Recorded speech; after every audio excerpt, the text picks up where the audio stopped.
2020 क्या है और इस सीटेट में ये क्वेश्चन अधिकतर पूछे जाते हैं। तो प्रथम क्वेश्चन की शुरुआत कर रहे हैं।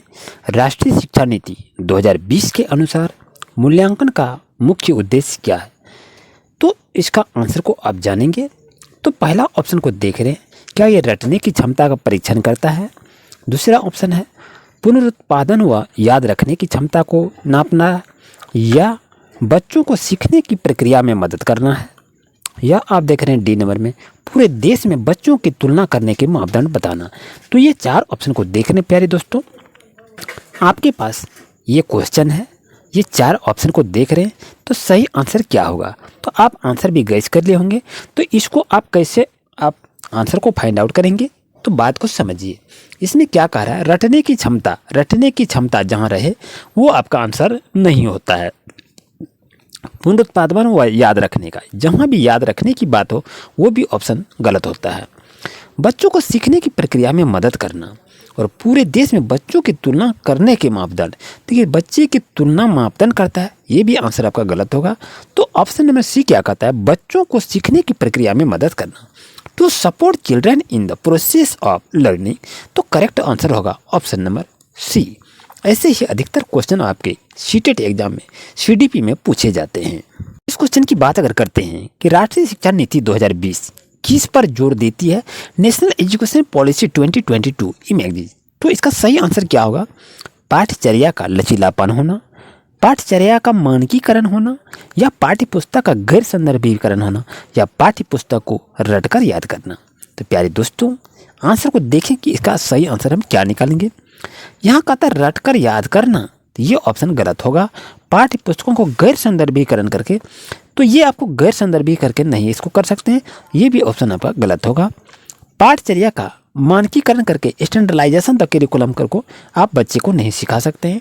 तो ऑप्शन नंबर बच गया ए। तो बच्चों दोस्तों आपका सही आंसर होगा पाठ्यचर्या का लचीलापन होना ही नेशनल एजुकेशन पॉलिसी 2020 का मुख्य उद्देश्य था, जो इसी पर ये जोर देता है। तो ऑप्शन नंबर ए आपका सही रहेगा।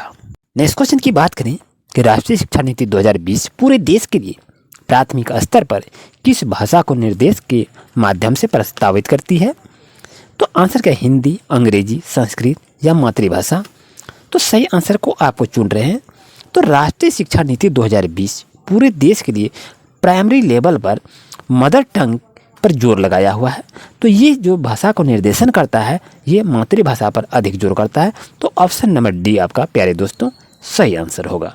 नेक्स्ट क्वेश्चन की बात करें तो राष्ट्रीय शिक्षा नीति 2020 के अनुसार विद्यार्थियों का रिपोर्ट कार्ड को जो अभिभावकों को दिया जाएगा वो कैसा रहेगा? मानक संदर्भितकरण पर परीक्षण आधारित हो, या मापदंड पर संदर्भित परीक्षण पर आधारित हो, या विद्यार्थी के प्रदर्शन को उनके सहपाठियों से तुलना करने में प्रस्तुत करे, या विद्यार्थियों की प्रगति व विशिष्टता के प्रतिबिंब करे। तो ये चार ऑप्शन देख रहे हैं दोस्तों, तो सही आंसर को बताएं। तो नेशनल एजुकेशन पॉलिसी का मुख्य उद्देश्य क्या होता है? मानक संदर्भीकरण परीक्षण पर आधारित है, ये तो गलत है। मापदंड पर यह काम नहीं करता है।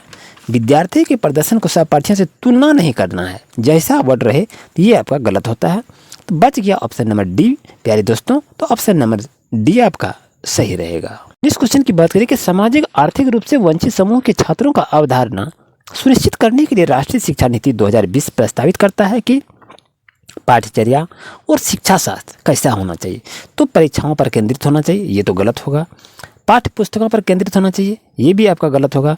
संलग्न और संदर्भित होनी चाहिए, ये आपका सही रहेगा। और मानकीकृत में एक रूपती नहीं होनी चाहिए, लेकिन अब ऑप्शन नंबर सी आपका सही होगा, क्योंकि वंचित समूह के छात्रों के लिए आपका इंगेजिंग एंड कॉन्टेक्चुअल होना चाहिए। ऑप्शन नंबर सी आपके लिए सही रहेगा। नेक्स्ट क्वेश्चन की बात करें कि राष्ट्रीय शिक्षा नीति 2020 बच्चों के मूल्यांकन के लिए समावेशन को प्रस्तावित करती है।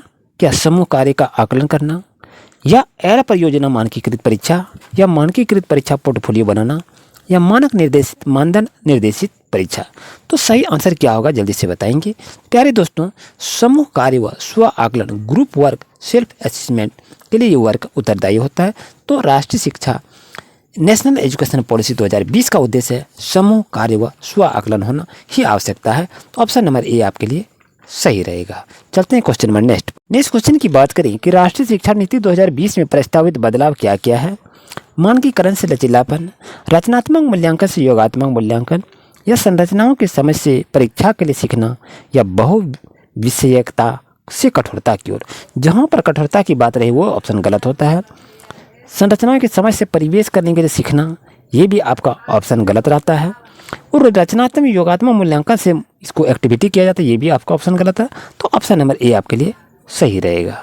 अगर ये वीडियो आपके लिए काफ़ी अच्छा रहा तो वीडियो को लाइक कीजिए, चैनल को सब्सक्राइब कीजिए और मन लगाकर स्टडी कीजिए, क्योंकि एग्जाम आपके लिए काफ़ी नज़दीक है। मिलते हैं न्यू क्लास में। Thank you.